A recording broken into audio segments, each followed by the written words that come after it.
And here's another one for you, Dr. Kleberger. Uh-huh. Does one air pollutant have a greater health effect than another? So that too is a good but very complex question. And so in general, I think most health experts would agree with this, that largely particulate exposures have effects on cardiovascular, but also respiratory diseases. But cardiovascular diseases have been associated very strongly with exposure to particulate pollution. Ozone, on the other hand, has been associated largely with effects on the respiratory system. The respiratory system is exposed, as you all know, to everything in the air. Ozone is very volatile and very reactive, and it largely reacts with the lung lining to cause effects in the lung. Particulates, on the other hand, can in fact get from the lung into the circulation and may affect the cardiovascular system through that route. Other air pollutants, largely like the nitrogen dioxide and sulfur dioxide, have effects mostly on the respiratory system. So whether they have greater health effects or not is very debatable, but they certainly can have different health effects. Okay, thank you very much. Mm-hmm. And Mr. Wiley, I'd like to turn back to you for a few questions. To what degree can the dust-related weather events that Maricopa County has experienced be tracked back to some degree of human activity outside of the county or perhaps even outside of the state? And there's another part to this question. What interventions are recommended to combat this?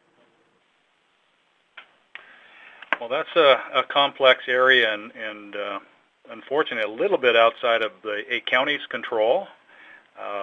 We have the ability to work within the county.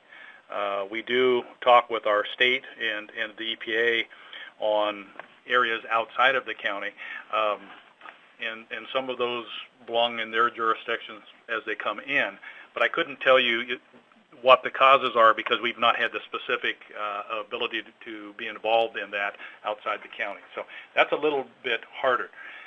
In terms of exposure prevention, I mean, regardless of whether it's natural or human-caused, we will put out alerts and ask people to try to do what they can to reduce their exposure. For example, if you're an athlete and you have a running regimen, it may be that on this day you don't want to run, whether it's particulate matter or ozone or some other pollutant. Likewise, schools, and I saw one of the other comments was, do we do something to notify schools? We're involved in the flag program, and EPA has this program where schools put up different colored flags according to the air quality index. And so they may, have indoor gym class rather than going outside. So you can try to prevent exposure regardless of the cause. Looking at the cause outside of our jurisdiction is a little bit hard for a local county. Okay, well, thank you for trying to answer that question for us. I have a question here that I'm not sure if it should go to Mr. Mintz or Dr. Kleberger, so I'll let you both take a stab at it. What are the air quality effects from forest fires, both in terms of short and long-term effects? So I'll take a stab at that. This is Steve Kleberger. And I think that there are a number of potential health outcomes due to forest fires, and in particular those who fight them. So exposures to particulates as a function of the fire can affect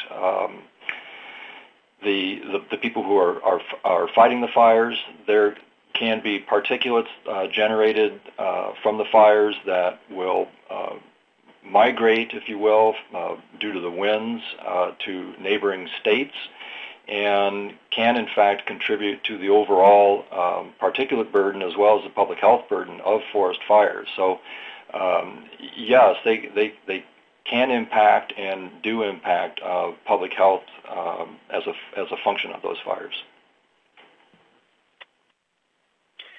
And this is David Mintz. I have nothing to add. That's a perfect answer. Okay, great. I'm glad you agree on that. I think we are out of time, but I'd like to go back to Mr. Wiley. There are many, many questions asking about the specifics of your program and why it was so successful. So here's one question that can kind of help answer all of those. Have you developed any educational materials as part of this program, or do you have toolkits or other resources? We have a litany of educational materials that we've been developing, not necessarily specifically as part of this program, but as part of our air quality program. We've got a comic book that we're working on with a nonprofit right now to educate, smaller children on here are the things that you can do, and here are some activities that you do that cause problems, because we realize that in order to change behaviors, which is often what we're trying to get to, you have to reach to the younger levels.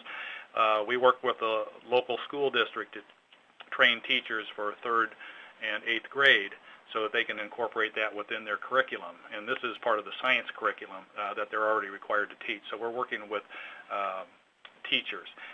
We're working with specific industries. In fact, we received an award working with our construction industry on a guidance document and a field guide, how to reduce dust in your operations. And the field guide is such that you can put it in your pocket and pull it out, an actual operator, say, of a backhoe or a large truck. So those are just some of the examples. We're working on a couple of other field guides for other industries right now. And so there are lots of things that you can do. The rapid response program was just the mechanism for getting the alerts out and asking people, hey, step up now, and do what you can. And we frankly think it's been very successful.